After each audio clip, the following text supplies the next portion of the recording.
in on the check on. This is another public announcement from the United States Private Enterprise Free State. In all my and this topic is what the bankers really do or what the bankers really control. Do they control you? Do they control me? Well, according to the research that I have found, let's get right into it. In 1863, the Rothschild banking family published an internal memo. It wasn't meant for public distribution. The document surfaced in a private archive sale in 2011, part of an estate collection that had been sealed for over a century. The memo was addressed to branch managers across their European banking network. And when I first read what it said, I understood why it had been kept hidden for so long. Because powerful people, the people who control money and markets and governments, they work very hard to make sure certain ideals never reach you. Ideals about how society used to function, ideals about alternatives to the system we live under now, ideals that would make you question whether the way things are is the way things have to be. This memo was one of those ideals, and what it revealed wasn't just about banking strategy, it was about the deliberate destruction of the entire economic system, a system that had worked for centuries, a system that built the greatest agricultural achievements in human history, a system that kept people housed and fed, a purposeful without creating the poverty of debt we accept as normal today. The memo was short, direct, clinical in its assessment of what the Rothschilds saw as a threat to their entire business model. So, before the Rothschilds was the Habsburgs. So, if the face is changed, extensively the existential threat to the fractional reserve banking, that's how it started. Communities operating under guild provision demonstrate immunity to debt-based capital control. Traditional banking mechanisms fail to penetrate guild organized economies. Traditional banking mechanisms fail to penetrate guild organized economies. Then came the directive recommended aggressive placement through industrialization mandates and monetary requirement legislation priority, highest timeline, immediate implementation across all operational territories. Read that again slowly. Read it again. They weren't describing a competitor bank. They weren't talking about a rival financial system. They were identifying entire communities that didn't need banks at all. So, at one point in history, my people, we didn't need a bank because we were the bank. Communities that function perfectly well without debt, without interest payments, without financial mechanisms that made the Rothschild family the most powerful banking dynasty in the world. And their solution wasn't to offer better services, it was to destroy those communities aggressively, immediately, everywhere they had influence. I started tracing what happened next. The period between 1865 and the 1900s. Just 35 years, and what I found was systematic, coordinated, continent-wide dismantling of every economic structure. They didn't require banking Laws were passed across Europe requiring all wages to be paid in national currency. No expectations allowed. Barter became criminalized in major cities. Alternative exchange systems were reclassified as tax evasion. Guilds were dissolved by government mandate. Their priorities were seized. Their properties were seized. Their records were burned. Their members were forced into factory work where they would receive monetary wages that could be taxed, controlled, and most importantly, deposited in banks. And as the guilds disappeared, something else happened, something no economic historian wants to discuss openly. Productivity dropped, building quality declined, catastrophically,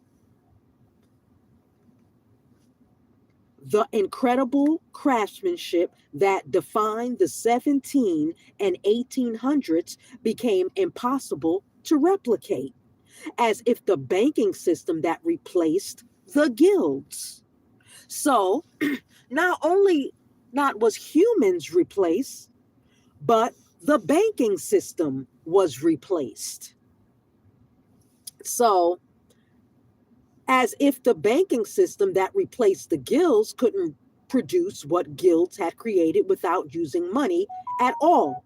This isn't just about Tartaria, though Tartaria perfected this system on a scale we can barely comprehend today. This is about what humanity lost when we replaced an economy based on contribution with an economy based on debt. And it's about why the people who control money never, ever, ever want you to remember that alternatives existed because you have a choice. Alternatives that worked, alternatives that built cathedrals and palaces, and infrastructure that's still standing centuries later. Alternatives that didn't make anyone rich but kept everyone secure. Because security is the foundation. No security, no foundation. Let me show you how it actually worked. Because once you see it, once you understand what was taken from us, you can never look at the money the same way again. There's a building in Prague that shouldn't exist according to everything. Modern economics teaches us the Church of St. Nicholas construction began in 1704 and was completed in 1735. 31 continuous years of working involving thousands of skilled craftsmen. The building is massive. The dome alone required 200,000 individually carved stones. Where the fuck did they get that from? Okay? Each one precisely shaped to fit into the carved structure. The interior fresco cover over 16,000 square feet of ceiling and were painted by a single artist who spent 18 years lying on a scaffolding above the floor. There are intricate sculptures, intensive gliding, marble columns that were shipped all the way from Italy, copper roof work that required master metal workers with decades of experience. When I visited Prague, I spent 3 days sitting in the city archives with one specific goal. I wanted to find the payment records. How did they pay for this enormous project? Who financed it? Where are the wage ledgers showing what workers were paid? I found construction documentation, hundreds and hundreds of pages, materials list documenting every piece of stone, every ounce of copper, every timber beam, schedules showing the timeline of worker assignments, listing which craftsmen were on site on which days, daily logs notating progress on different parts of the building, detailed accounts describing where stone was quarried, how copper was sourced, which forest provided the timber. But when I got to the financial records, to the sections that should document wages and costs and budgets, there was almost nothing there. Just blank pages with occasional notes written in the margins. One note stopped me completely. It was written in faded ink in what looked like the project managers are handwriting from almost 300 years ago provision, made through guild system. No monetary exchange recorded. No monetary exchange for a project that employed thousands of people for 31 years. I showed this documentation to a friend of mine, an economist with a doctorate from Oxford, who specializes in early modern European economic history. I asked him to explain how this was possible. How do you mobilize thousands of skilled workers for 3 decades without paying them? He couldn't explain it. Well, you mean you could barter and trade, give them places to stay, food to eat, yada. Anything could be bartered or traded. He said the documentation must be incomplete, that payment records were probably kept somewhere else and was subsequently lost over the centuries, that there's simply no way to organize that much skilled labor without monetary payment. But I kept finding the same pattern.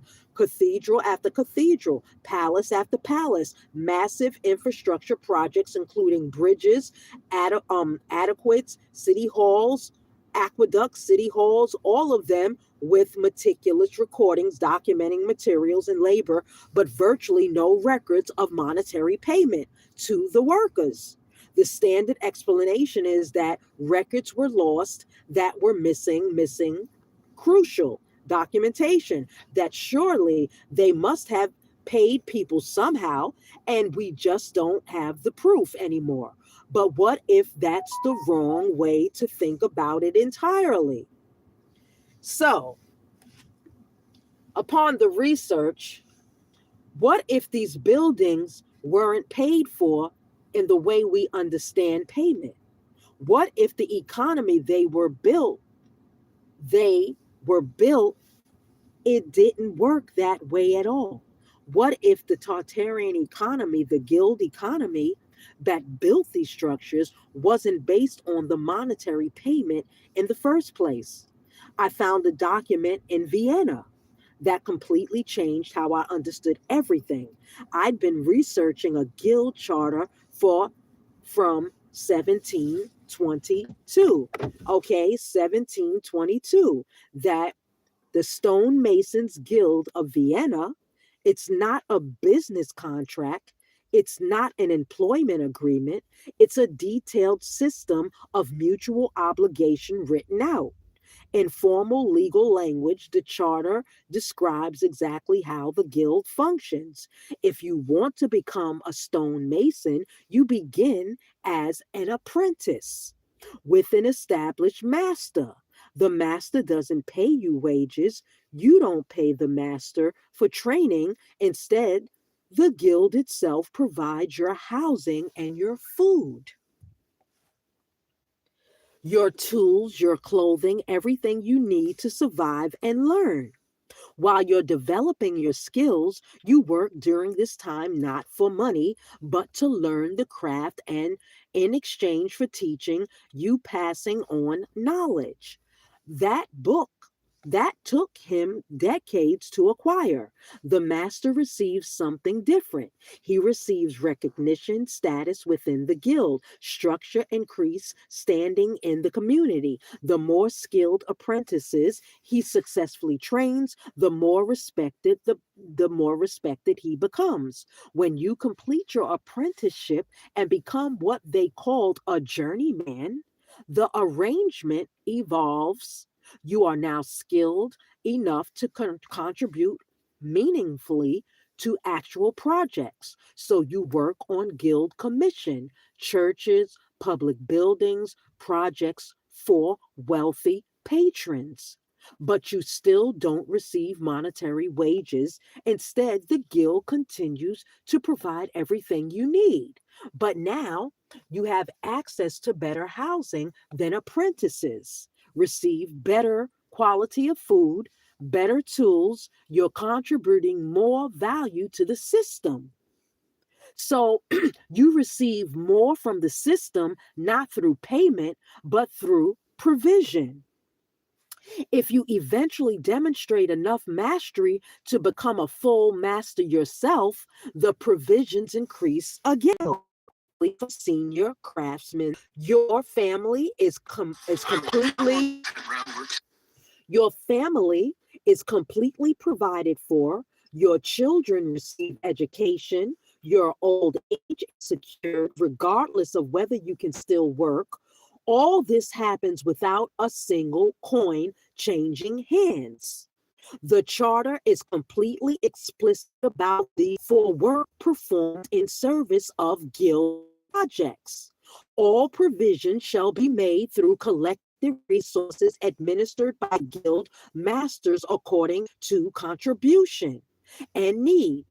I sat in that Vienna archive for hours just staring at 300-year-old document because it wasn't describing poverty, it was describing charity or well distributed resources based on what you could and ensured that everyone's needs were met regardless of their current predictive productivity level.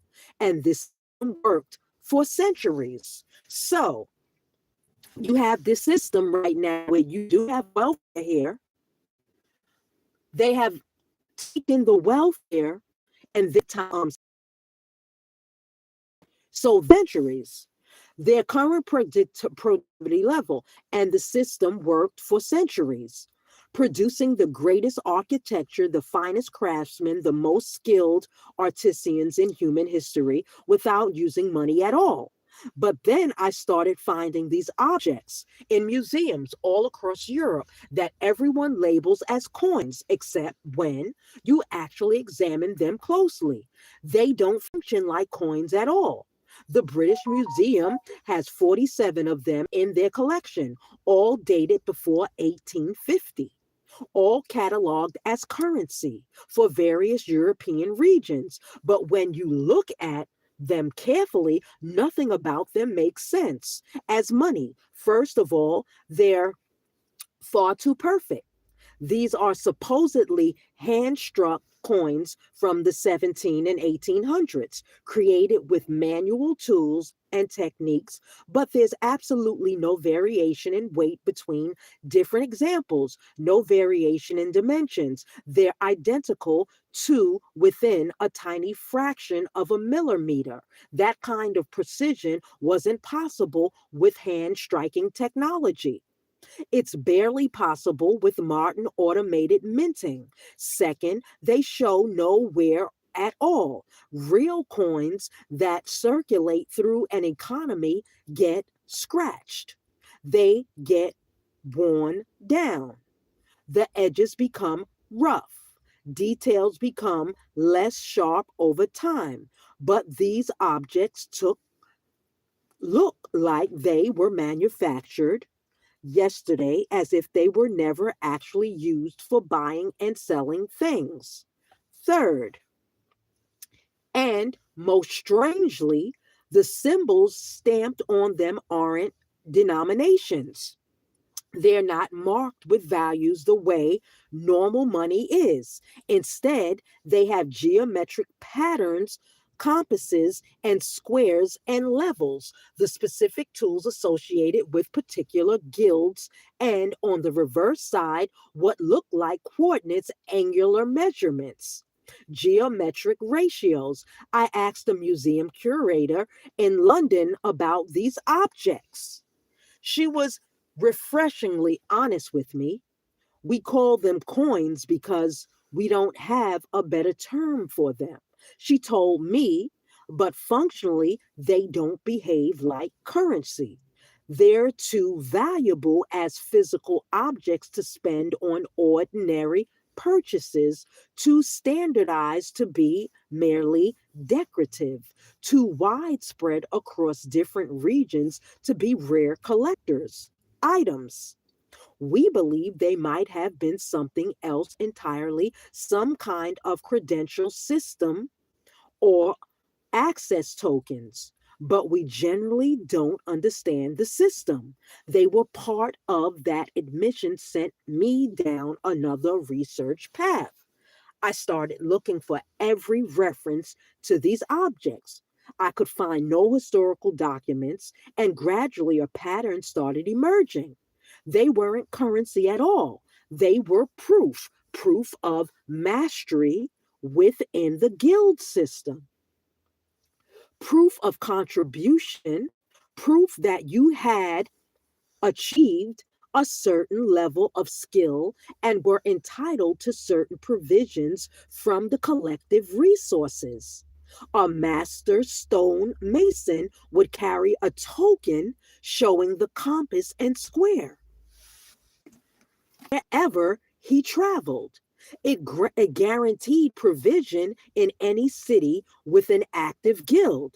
It identified him as someone who contributed to the system and was therefore entitled to receive from the system. So, do you understand? Social Security, someone who contributed to the system and therefore was entitled to receive from the system. That's the Social Security Administration. That's the Social Security SSN card, the number.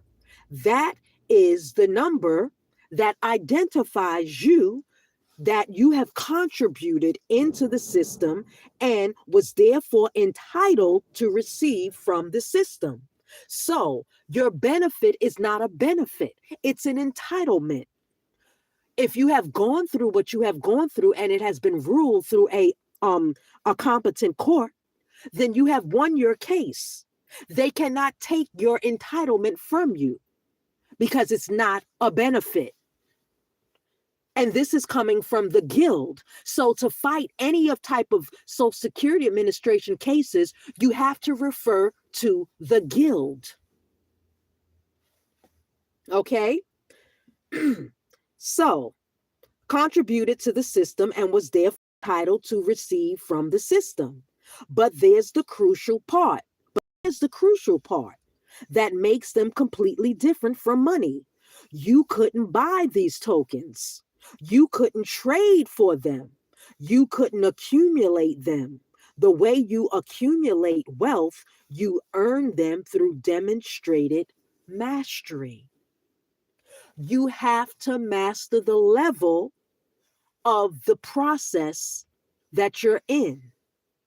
So, if you master status correction, then that shows proof that you earn through demonstrated mastery.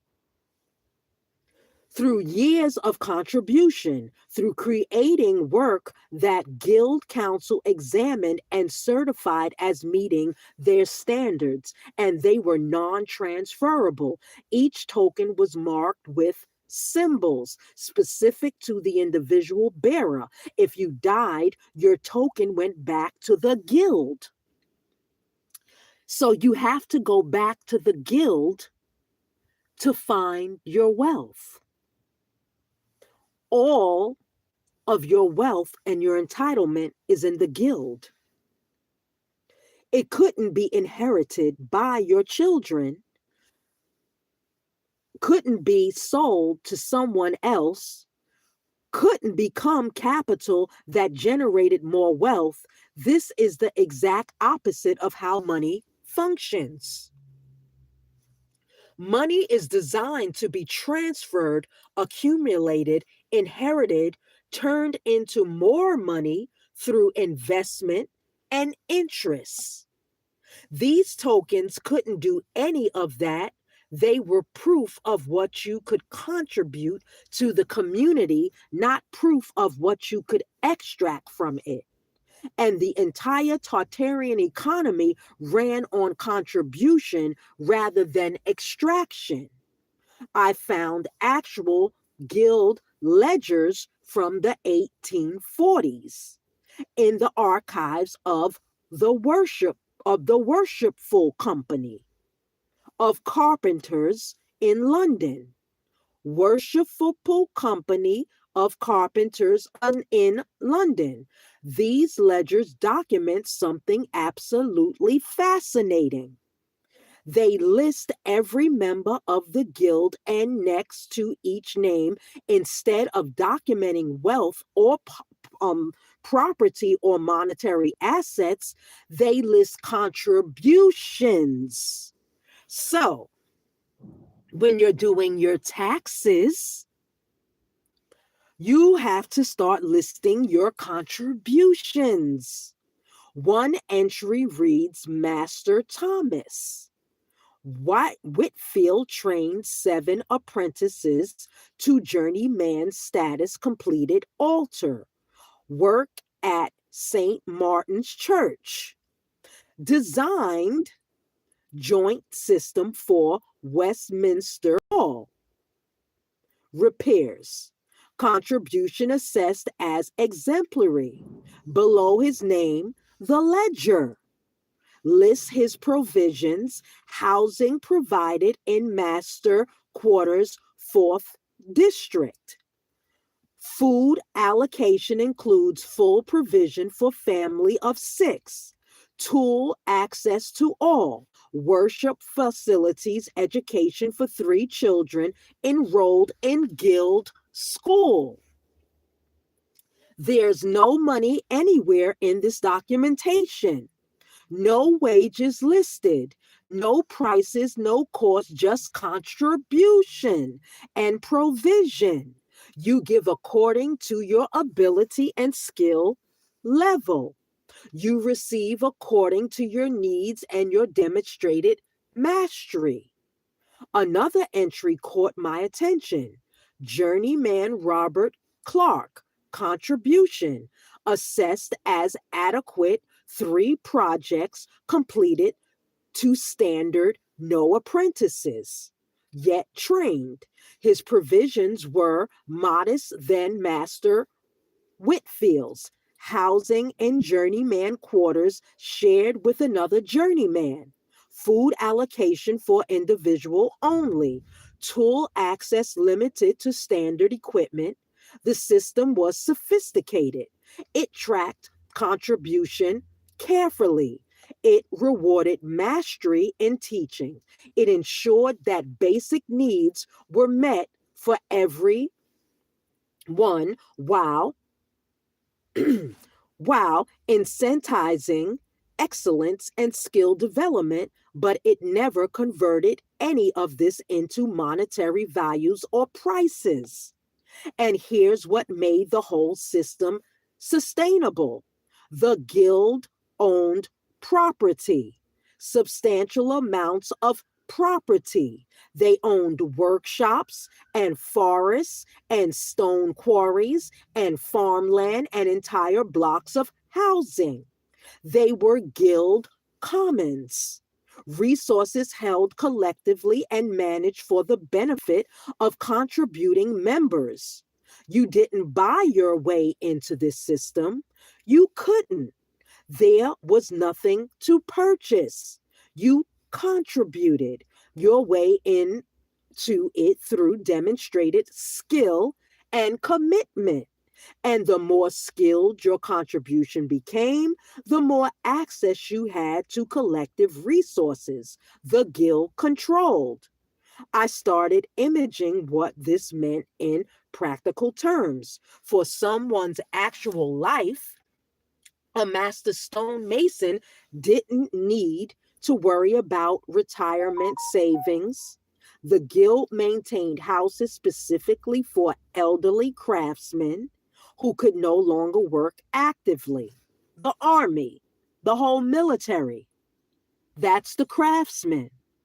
But they give them a paycheck of earned wages to take care of their family members if they don't live on the military base. So he didn't worry about his children's education. Guild schools taught the next generation of craftsmen. He didn't worry about medical care when he got sick. Guild physicians treated members as part of the provision system. None of this required money because all of it was organized around the principle of contribution and provision rather than transaction and payment. And the buildings they created, the cathedrals, the palaces, those weren't products being made for sale. Those were permanent contributions to the community. Your work outlived you. Your name was carved into the stone of what you built. The building itself was your payment, in a sense, your legacy, your immortality. So here's the question. I kept asking myself, why did this system disappear? Where did it go? Why did something that worked successfully for centuries, that produced unprecedented quality, that kept people housed and fed and purposeful without creating the poverty and desperation we see as normal today, why did it vanish almost completely in just 35 years? Because it was destroyed deliberately and systematically by banking interests that correctly identified it as a threat to their entire business model. That 1863 Rothschild memo, who were the Habsburgs, memo wasn't just analysis, it was a declaration of economic war. And I found the specific weapons they used to fight that war. In 1865, Britain passed something called the Master and Servant Act. The law required that all labor contracts specify monetary wages. You could no longer legally work in exchange for provision, for training, for access to collective resources. Every work arrangement had to involve payment in official currency, and that currency had to flow through the banking system where it could be tracked and taxed. France passed similar legislation in 1867. Germany followed in 1871, Italy in 1876. Country after country, year after year, laws that forced the monetization of all labor relationships. But the laws went much further than just requiring wages. They actively criminalized the alternatives. Barter between individuals was classified as tax evasion. Guild provision systems were declared illegal. Monopolistic trusts, collective ownership of property was broken up and forcibly privatized.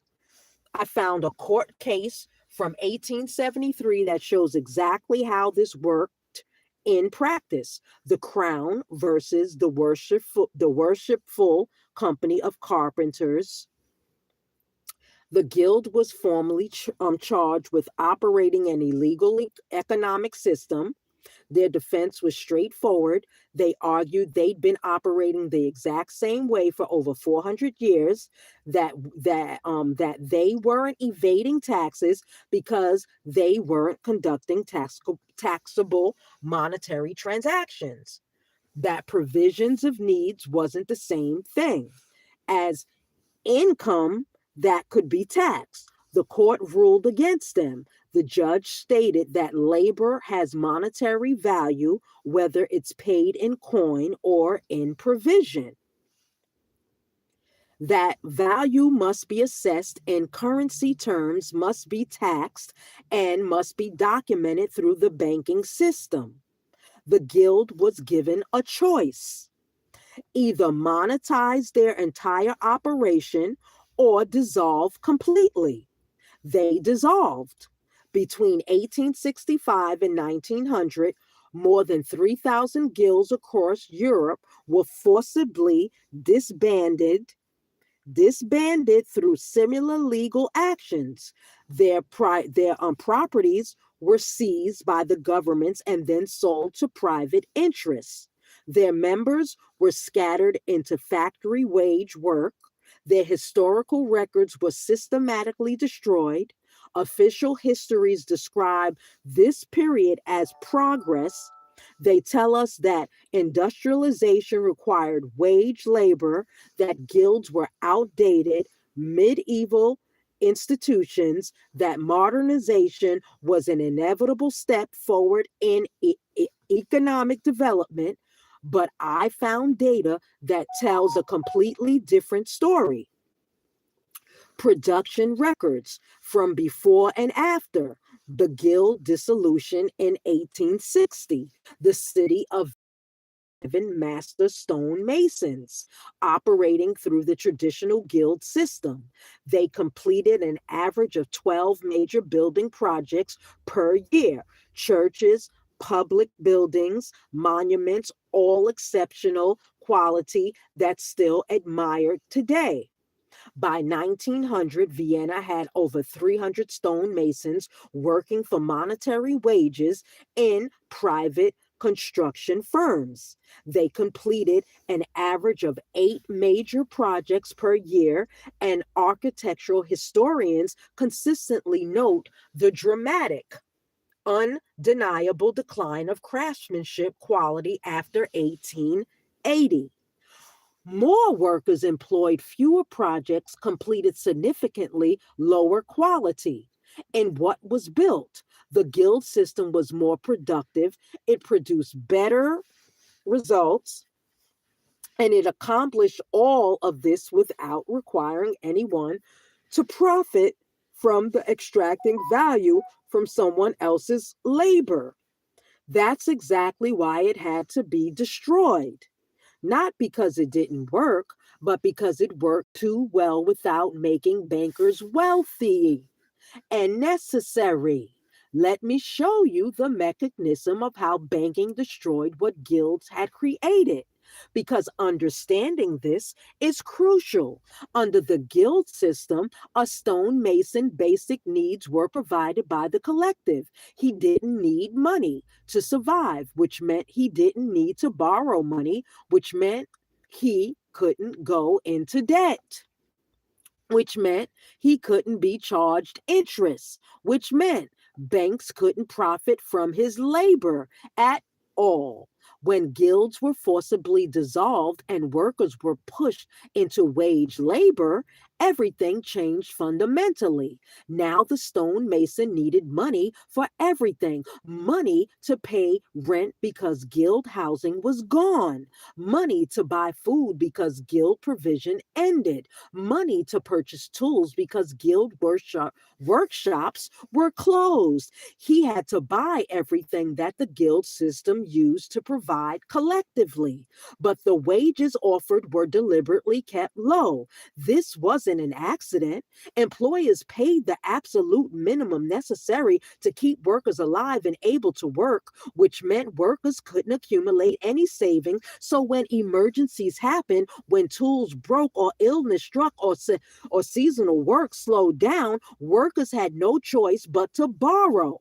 That's precisely when banks became essential rather than optional. Workers borrowed money at interest, fell into debt, then spent their entire lives working just to pay off loans with interest rates carefully calculated to ensure they could never fully escape. The stonemason went from being a respected master craftsman, contributing to collective resources and receiving lifetime provisions and building monuments that carried his name forever, to being a replaceable wage laborer. are replaced. Renting a room, buying food day by day, working on projects owned by distant employers. Foreign employers are distant, forever trapped in a debt banking institutions. This wasn't progress towards something better. This was capture. The deliberate, systematic transformation of free, skilled craftsmen into perpetual debt servants. And the quality of work collapsed because workers no longer had an incentive to excel their craft under the guild system. Better work meant higher status in the community, better provision for your family and your name, permanently inscribed on lasting monuments. Under the wage labor system, better work just meant more profit for your employer while your wages stayed exactly the same. I found a quote from a master carpenter in London written in 1892 that captures this transformation perfectly. He wrote, I was trained in the old system. I became a master at age 30. I taught 11 apprentices who became masters themselves. I built work I was deeply proud of. Now I work in a furniture factory. I'm paid 4 shillings a day. I make the same table over and over hundreds of times. My children will never know my name. I owe the bank more money than I'll earn in 5 years of constant work. They call this progress. That's the real story of what happened to the guilds. They weren't replaced by something more advanced or efficient. They were destroyed by something more profitable. Profitable for banks, profitable for factory owners who could now extract value from workers, but absolutely devastating for the workers themselves and for the quality of everything human beings created. But here's what keeps me awake thinking about this: the guild system, the Tartarian economy, it wasn't unique to Europe. It wasn't even unique to builders and craftsmen. I found evidence of similar systems everywhere human beings organized themselves before the banking systems took control. Indigenous communities worldwide operated gift economies, okay?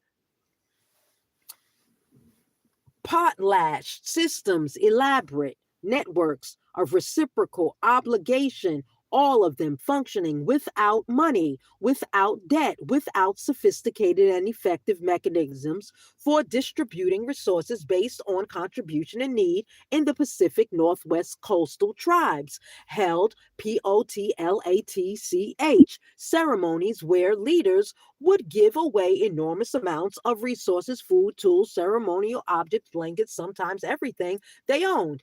This wasn't charity. It wasn't even generosity in the way we understand it.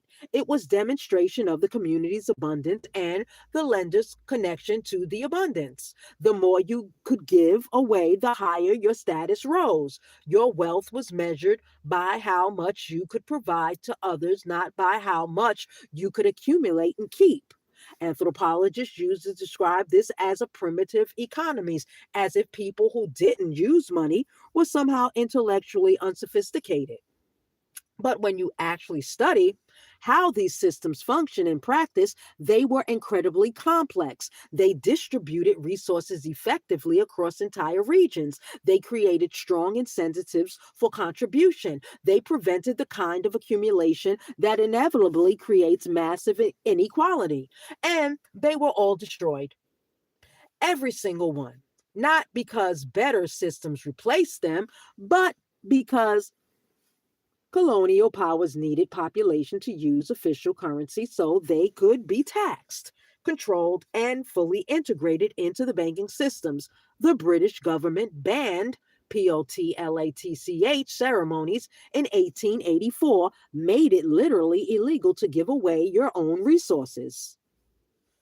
You had to sell them instead for money that could be taxed and tracked. The pattern is global and consistent. Every alternative to money based economy was systematically criminalized, actively suppressed, or violently destroyed, and were taught in schools that this was inevitable, that money is natural, that there's simply no other way to organize complex societies. But that's a deliberate lie. And the evidence proving it's a lie is all around us.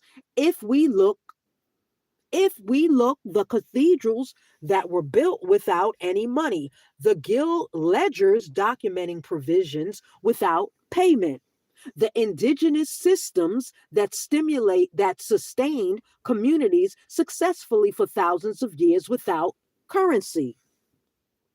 The truth is that money isn't necessary for civilization to function, but it is absolutely necessary for control. And banking interests will do anything at all to maintain the illusion. It's just an illusion that there's no alternative to their system. I started wondering whether these contributions based systems could possibly work in the modern world, whether we could organize the economy around contribution instead of monetary transaction, and I found something generally surprising. They already do work right now in spaces that banking systems hasn't fully captured yet. Open source software. Millions of programmers around the world contributing code without receiving payment, creating operating systems, web browsers, development tools that literally run the entire internet, not for wages, not for profit, but for reputation within the community, for mastery of their craft, for the deep satisfaction of meaningful contribution. Most of these contributors don't starve. Many have regular day jobs. Some receive voluntary donations. Some are supported by companies that benefit their work. But the code itself, the actual creative work, is produced through contributions rather than transaction, and it works. It's often more reliable and secure than expensive corporate software. Wikipedia. Millions of articles written by completely unpaid contributors, the most comprehensive knowledge repository in human history, created without a single monetary transaction. People contributed simply because they want to, because they know things, because they want to share knowledge freely. Creative Commons, thousands of artists releasing work without copyright restrictions, musicians sharing compositions, writers publishing openly, all of them contributing to collective cultural resources without demanding payment. These are guild systems. Digital guilds operating in modern world contribution based economies, existing inside the larger monetary system, and they're systematically marginalized, chronically underfunded, constantly threatened by corporations trying to privatize and monetize what contributors created freely. I've even found modern attempts to recreate physical guild like systems, international communities, cooperative housing, project tool libraries where you borrow equipment instead of buying it, time banking networks where principal exchange skills and labor without using money, and almost all of them face serious legal challenges. Zoning laws prohibit certain collective living arrangements. Tax codes penalize non monetary exchange banking. Regulations require everything to be documented and valued in currency terms, even when no currency is involved. It's not that the systems don't work, they work extremely well where they are allowed to exist. The problem is that they are not allowed to spread and succeed because if they become worse, widespread, and normal, people would start realizing that money is actually optional, that banks are unnecessary, that we could organize society around contribution and provision instead of debt and control, and that realization would completely end and the power of everyone who currently profits from our dependency on money. Let me show you what we lost in the clearest possible terms. Under the Tartarian guild economy, you work to master a craft through years of dedicated apprenticeship. You contributed that craft to collective projects that benefited the entire community. Your needs were provided by the guild regardless of your current productivity. Your status rose with your skill and your teaching rather than with accumulated wealth. You worked, carried your name forever, carved it into lasting monuments. You never went into debt because you never needed to borrow money. You never paid interest to banks. You never feared unemployment, poverty, and homelessness because provisions were guaranteed. Your children were educated through guild system. Your old age was completely secure whether you could work or not. And the buildings you created lasted for centuries and still inspire. Today, under the banking economy, that violently replaced it. You work for your wages that are never quite enough.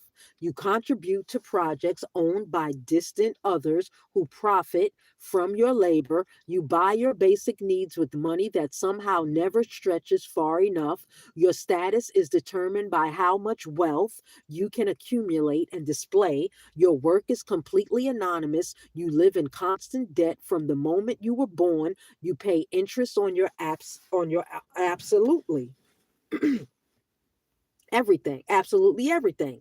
You fear job loss constantly because it means immediate catastrophe. Your children inherit your debt along with whatever assets you manage to accumulate.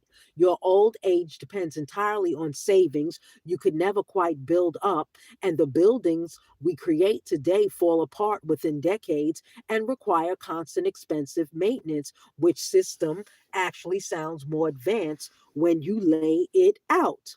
Honestly, the guild economy produced the Scene Chapel, Charterer Cathedral, St. Peter's Basilica, the ALHHAMRA, Alhambra, and Rum structures that have lasted 500 years and still inspire profound awe in everyone who sees them. The banking economy produces striped malls that need complete renovation every 20 years and office buildings that become obsolete before they're even paid off. The guild economy trained masters through decades of careful apprenticeship, creating craftsmen whose skills became legendary and whose techniques we still can't fully replicate today. The banking economy trains workers through a few weeks of basic orientation, creating employees who are deliberately kept replaceable and interchangeable. The guild economy built actual communities where contribution was generally valued and basic needs were reliably met.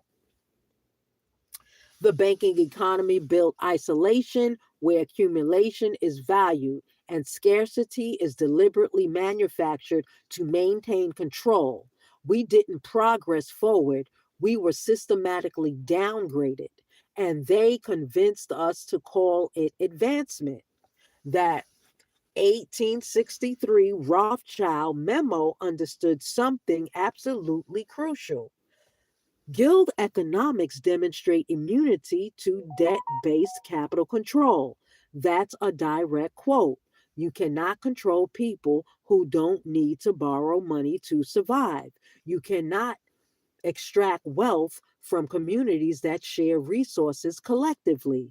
You cannot charge interest to craftsmen whose needs are provided by the system they contribute to.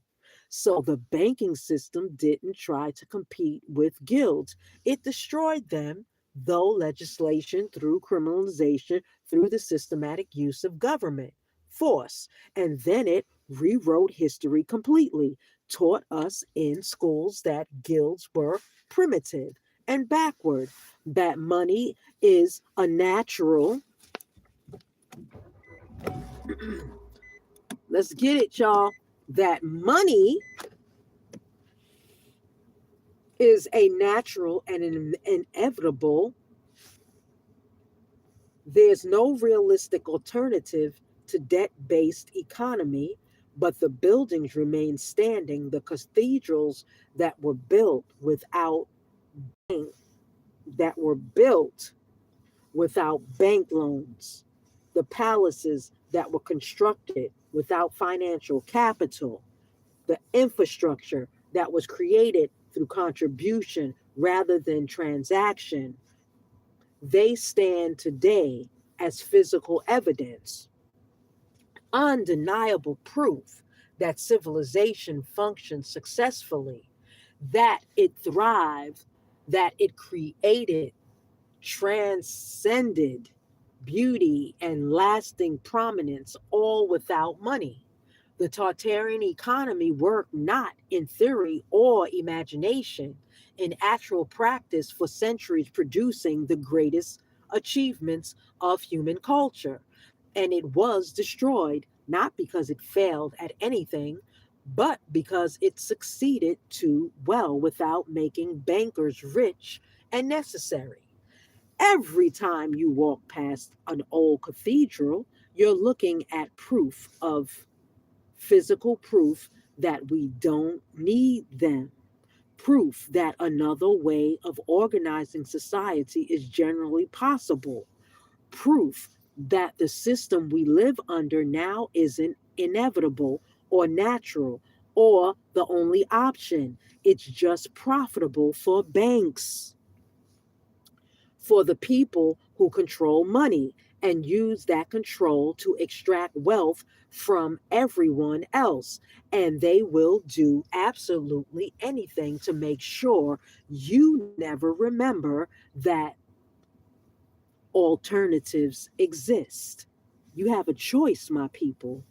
But I remember now, and if you've stayed with me this far, you remember too. The question is, what do we do with that memory? My people, you know what I'm saying? I've been here showing you the real truth. Oh, you are your bank. You are your bank in the system, people. And we are the bankers. We are on the road to the treasury. What up, John Steele, 1622? What up, Dante? What up, all my people in the private chat? What up? We talking about banking. How you doing? How you doing? So my report, capital, it's a dollar sign, capital R, lowercase UBIE, capital W, lowercase ILKIE. One word, dollar sign, RUBIWILKIE. You can give us donations because we always drop what you need here in on the check on at the United States Private Enterprise Free State, people. So, yes, you must be the private banker. Yes, you must be the private banker. But you must contribute. You must go back and listen to this YouTube from the beginning into the archives, and you study for your own cases on how to present your case to him. You have to go back because you're not find the back, and you have to prove it all the way to the Supreme Court or in their tax court, because you cannot take a tax issue into Supreme Court unless it's under another, I forgot what it's called. I have to go back and listen to one of my lives. I dropped it there. So my people, we have dropped you so much science. We are dropping it all long. It's on a Sunday because we're trying to wake the people up. We got the classes here at the United States Private Enterprise Free State. We got the banking class. We got the judge class. We got the heritage class. We got the we got the UCC class. We got so many classes, y'all, that you can just dive into one-on-one. It's private. Okay, these classes are deaf. They are, and we drop you the signs that you need to start building yourself up in the system as status correction, because status correction is going to start from you. Right now, you may be in the system as whatever status they have for you based on your C, which starts the whole record and the chain and the connection with the SSN to the SSA, to the vital statistics, to the Department of Labor, to all of the rest of the departments that have a piece of your labor. So basically, if you are an investor into those companies, then you should be receiving a dividend from those companies. But you have to prove it. So, my people, I dropped a whole bunch on you. I don't know who's up in here now, but y'all need to give me some lines up in the chat. So, we are always coming to you, always giving it to you how you rolling like that. You know, be president, you gotta be private banker, you gotta be all of these. You gotta be what you gotta be when you gotta be. So get a holler, call us up, and we can tell you how to be. Show the ropes. You know what I'm saying? You want to be the apprentice? Join. Okay? Joining is a fee. And after that, you know, you have to see what happens. But it's up to you for status correction. Nobody can change your status correction. Nobody can change your status. Nobody can update you but you. You can sit here and listen to me all day long.